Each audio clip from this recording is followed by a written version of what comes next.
This committee should be focused on intelligence oversight and making sure the IC has resources and authorities needed to protect the United States. We should not be used as a platform to spread false information and bizarre conspiracies. We have unique capabilities and authorities to do crucial oversight work, and now, frankly speaking, that is not being done. This committee was created to oversee the intelligence community, not serve as a tribunal launching frivolous accusations and investigations of one party's political opponent. Will the gentleman yield? Yield to Mr. Conaway. Mr. Chairman, since prior to the inauguration of President Trump in January of 2017, you've been at the center of a well-orchestrated media campaign claiming, among other things, the Trump campaign colluded with the Russian government. Indeed, before the appointment of Robert Mueller as special counsel, you alleged during one of your frequent television interviews that there was, quote, more than circumstantial evidence, quote, of collusion, but that you could, quote, not go into the particulars, close quote. Your repeated public statements, which implied knowledge of classified facts supporting the collusion allegations, occurred at the same time anonymous leaks of alleged intelligence and law enforcement information were appearing in the media. These leaks were often sourced to current or former administration or intelligence officials, appeared to support the collusion allegations, and were purported to be related to ongoing investigations of President Trump and his associates. As you know, the committee has long been aware of and actively engaged in intelligence oversight activities related to Russians' malign activities. As part of our duty to oversee the actions of the intelligence community, we conducted a thorough investigation related to the 2016 Russian efforts to interfere in our elections. This investigation included a review of the allegations that the Trump campaign colluded with Russia. The committee found no evidence that President Trump or anyone associated with the Trump campaign colluded, coordinated, or conspired with the Russian government. The minority views, which you submitted, were attached to our committee's findings, and yet your views did not provide any evidence to support the claim of collusion. On March 24, 2019, the special counsel delivered his findings to the government, to the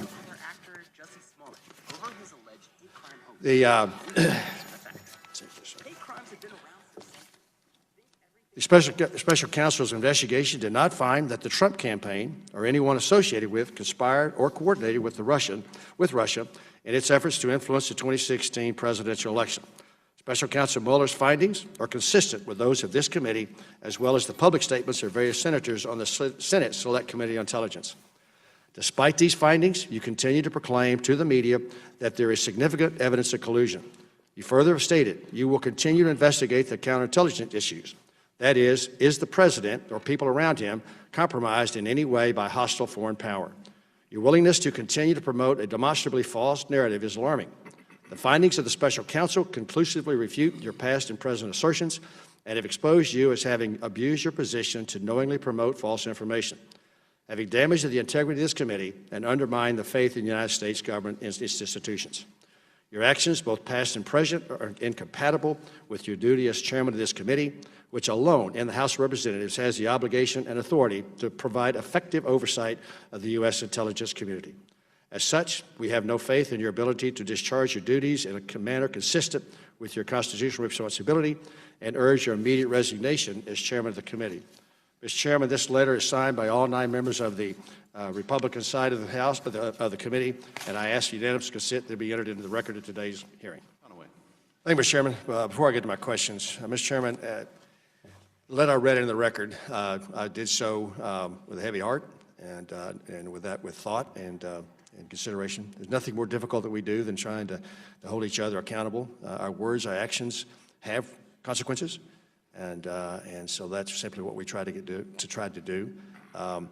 The litany, well, let me say this: the emotional reaction you had is certainly expected, but let me be clear: a clear, convincing statement for the record. Nothing in our letter could be interpreted or remotely interpreted as causing you to be able to accuse us of thinking it's okay for that long litany of prepared remarks that you read into the record that you said you were not okay with, and then to imply with the technique that you're very good at that somehow we do. We don't. Our letter has absolutely nothing to do with what President Trump, candidate Trump, campaigns, whatever they might have done. Our letter speaks to our concern that the intelligence agency that we seek to oversee the important role, in fact, unique role that this committee has in that role in Congress is compromised by your continued leadership. And I don't say that lightly. You and I have had a good working professional relationship for over 2.5 years, and it doesn't please me in the least to say that. Thank you, Mr. Carson. Mr. Turner.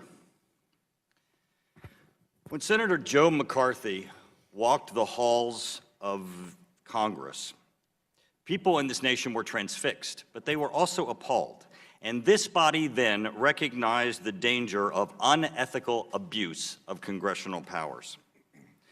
Now, the testimony from Steve Hall today says that he has Vladimir Putin as identified as his primary goal is the weakening of democracy in the United States and the West. Mr. Chairman, I'm asking for your resignation today because I believe you are advancing Putin's work. I believe the chair has abused his power in these processes, and he's misrepresenting the information that we've received in classified sessions. Now, Mr. Chairman, when this body understood that McCarthyism was something to be rejected, it for years watched it. But you are using that playbook. With McCarthyism, we had Russia chasing after Russian communists, and now we have Schiff chasing after Russian collusion and those who would collude. Mr. Chairman, in your opening statements, you attacked in true McCarthy fashion each and every one of this. You stated that you stated what we think. You can't say what we think. It's the lowest form of any argument to attack someone.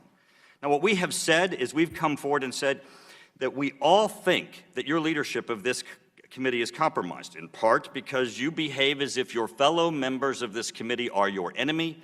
You behave as if the president is also similarly your enemy, and in true McCarthy fashion, you act as though you are the only one who is capable of protecting this nation, and everyone else is a co-conspirator who have suspected intentions.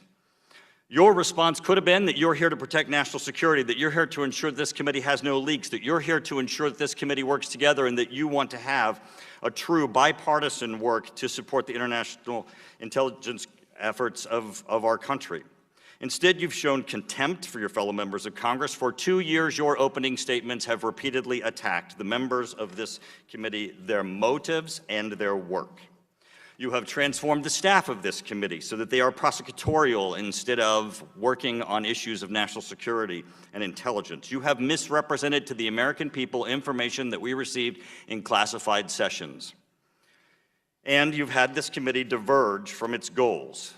That is a danger to our national security. It is a distraction. It causes this committee not to function. When this Congress took a look back at itself and what had happened with Senator Joe McCarthy, it made a commitment that Congress would no longer be abusive in its powers, that it would look to protecting its national security.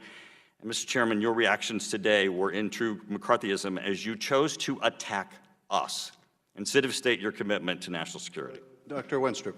Thank you. Thank you very much. Thank you all for being here. One thing I do want to say from the outset is somebody who's in his first elected office, not my first term, but my first elected office. I'm a doctor, I'm a surgeon. It was not illegal for me to continue seeing patients and operating on them while I was a candidate. But things changed once I became a candidate and there were different rules. I became a member of Congress and there were different rules. Just want to say that for the record. And Ambassador McFaul, I appreciate you talking about the, I call it the instruments of Putinism, if you will. I think that it's what we do need to address. And I want to talk about that in a minute, but I also, we've had morality defined to us today.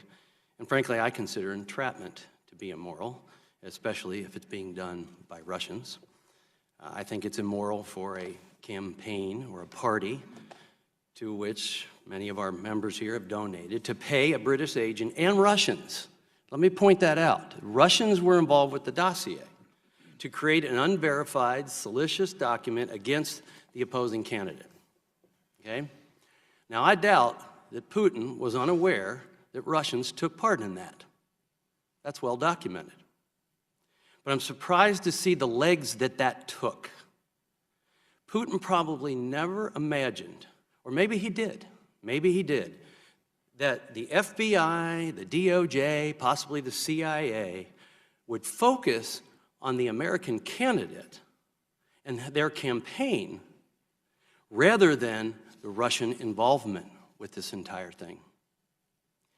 You know, to the point of surveillance of the campaign, running people into the campaign, and in my opinion, to try and entrap innocent people from that campaign. We even saw an attempted entrapment on the chairman by some comedians. But with all of this, I'm sure Mr. Putin looks on with glee as we now have a nation so divided, polarized, as was said here today. It's beyond my belief. And they've gotten away with it.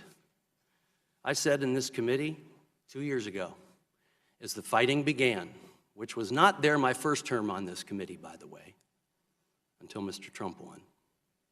As the fighting began, I said the Russians are getting everything they want right now.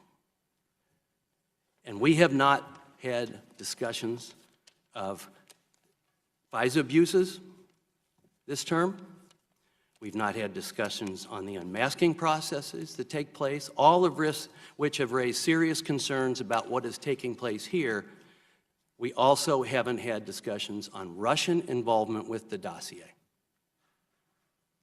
And I don't know how we get back together as a nation and how we become unpolarized, if we will, if we don't address the truth and have true justice and America know what actually took place.